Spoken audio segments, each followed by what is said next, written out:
Semerbak. Ini sama? Ini dengan ini. Bapuk dia ni berapa siut? So 2 troli ni. Sekejap aku angkat dulu. Bapak dia. Ini lebih kg ni siut. Kau ni membuli driver ni. Ini okey lah lagi. Benda apa ni, ayam? Baca betul-betul. Dalam kurung. Kurung buah pun cari. You try cakap aku. Oh salah. Bukan. Dia sini simpan. Saya simpan biasa kurung. Oh ni bukan? Ini sama. Mana? Sama? Ini 2 saja. Jom. Kereta merah. Ini kan? Oh, cantik dia. Boleh lah. Nasib baik 2 ni. Apa ni, ayam ke? Letak lapik Okey. Terbaik. Kau ni menjaga kereta aku lah. Thank you. Ini pun bagi dia Bukan main panjang lagi list dia. Tadi 9.20 kita datang. Sekarang 9.50. 30 minit lah kita tunggu. Mak Datuk 30 minit. No, udah. Okey, itu lagi. Ni kering punya lah Itik tu tengok je. Alright, thank you. Receipt ni letak sini lah. Weh, lowet baik kereta gua. Ini lalu roadblock ni kena saman. Okey, barang pun dah ambil. Oi, ini lebih muatan ni belakang ni. Aku nak cancel lah tadi. Tapi sebabkan aku dah tunggu selama setengah jam, rugi masa dekat aku. By the way, kalau siapa-siapa nak tahu, kalau aku cancel, tak dapat apa-apa, kosong. So aku rugi masa, aku rugi duit, aku rugi banyak lah kat aku.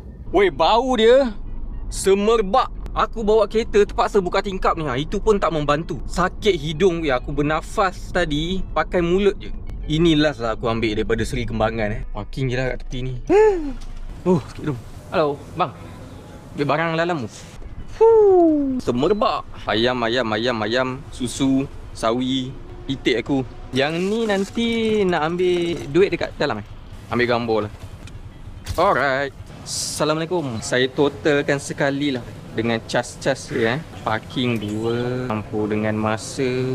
Sebab sana loading dia ambil masa setengah jam. So 15 minit tu 5 minit RM2. So RM6 lah tambah. So RM25 30 sen.